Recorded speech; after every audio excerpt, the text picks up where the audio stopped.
Mika, obviously it's a totally different set of circumstances, and you're gearing up to play sort of like a tournament. How will you use your 2018 World Cup experience and totally different there as well, playing with not the same teammates, but this is different. How are you going to call on that experience to help you get up to speed this quickly for such important games? I think, I don't know, it's hard to kind of compare those two since it's a group stage and then it's just one quarterfinals and one semis and one finals. But I think the most important thing is it's like you said, it's a different situation and try to adapt as quick as possible and just making sure that you do everything in your power to be able to be ready for that and obviously start some practice now and closer we get just get kind of back to playing hockey. So it's gonna be fun. Hey, Mika, thank you for doing this, by the way. I'm curious as to how much working out and skating you were able to do in Sweden, since you guys didn't have the social distancing that we had here for the first couple months anyway. I mean, you were free to do whatever you wanted to do back then. So when did you start skating and that kind of thing? I started skating. I think the last month we got our gear later on, but I started basically like working out in ways. I didn't go to gym or anything like that, but I stayed active. I think the first day I got back, so played a lot of tennis, paddle, badminton, soccer, just to move every day and try to stay in shape like that. And then the last couple of weeks went on the ice a little bit more, and I was able to skate 3 times before now we started today. So in that sense, I feel like I did what I could during this time, even though it was open and stuff. It was obviously not completely normal in Sweden, but obviously a lot different from here. But I was able to stay active and stay in somewhat pretty good shape throughout this. So I'm happy that the opportunity we had over there was like it was. Mika, I think back to 4 months ago, I can't imagine a player in the league who didn't want to pause as badly as you did, the way the puck was going in the net for you. That last month and a half of the season, I guess from the post All-Star break to the pause, would, in your mind, as you've had all this time to think about it, was that you taking your game to the next level, or was that you being on a hot streak? Where do you fall in that? I don't know.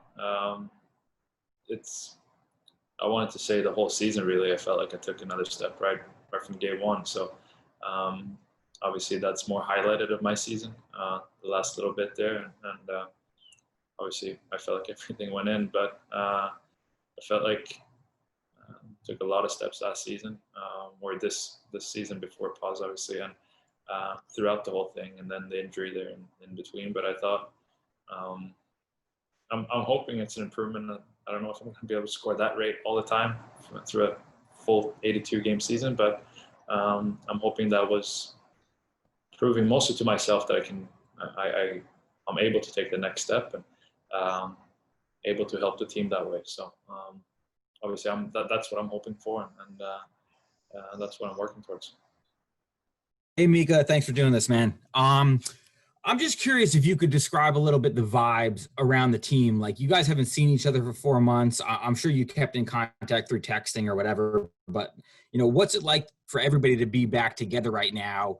And how much do coaches talked about wanting to hit the ground running? Like, how much do you think all that chemistry and good vibes you guys had going in the second half of the season, like how much do you think that will carry over with this long break? I think it's it's fun to see everyone again. It's a weird time right now, and obviously it was a lot of uncertainty. So with are we coming back to play and what's happening, and all the safety stuff as well. So now we're here. Everything seems to be good, and guys are happy to be back.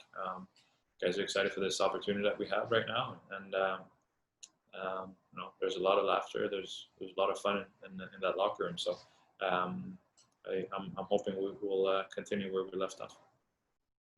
Mika, I noticed on your shirt that you're wearing there, it says "No Quit in New York." I know in the past where certain areas have been hit, and you take Vegas with the mass shootings there, the team kind of rallied around it. Obviously, every team has the same rallying point, but how important is it for the Rangers to represent New York and give the New York Ranger fans something, a distraction for everything that's been going on in the country now? How important as a group do you guys feel it is to come out of that gate, not only for yourselves personally, but for the state of New York? I mean, I think in any situation, in any game, and the years I've been here, you notice how much the Rangers mean for the city, and how much the city and all the fans mean for us, the players and the organization as a whole. So, it's nothing that you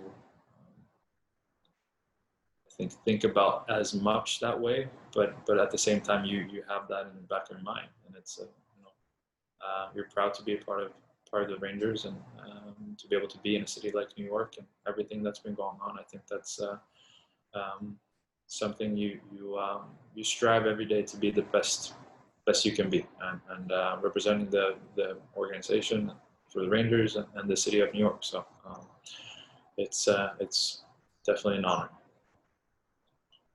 Mika, I had heard that you may have changed your stick a little bit this season, or changed where you tape it so you get a little lower grip. There may be some reasons why puck was going in or you were feeling good.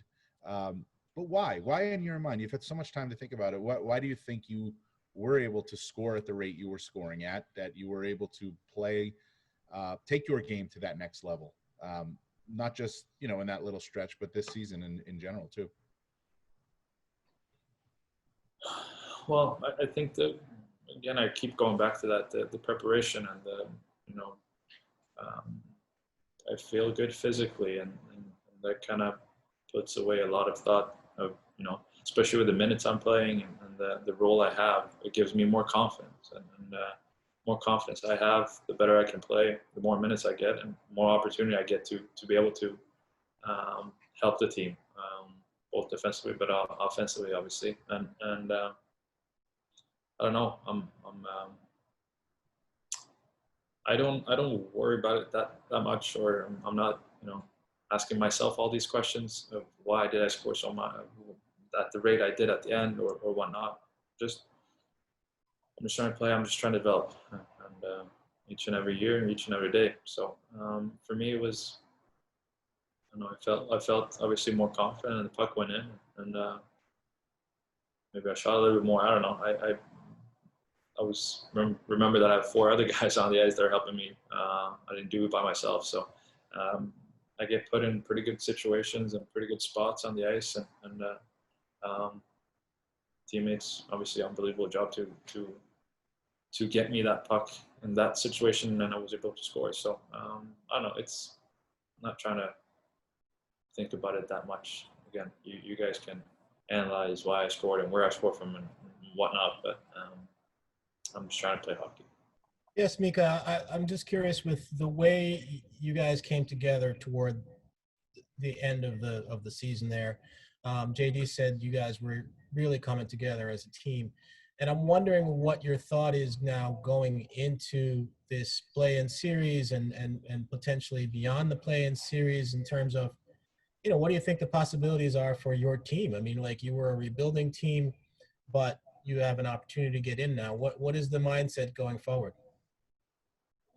When the whole thing, we came back, it's we're not here just to participate and just be another team. We want to win. We're here to win, and obviously we'll take it game by game and series by series, but we're here to win. Otherwise, we have a great opportunity like this, and very, very different situation than maybe a regular playoff. So we're here to win, and we're going to do everything in our power to do so.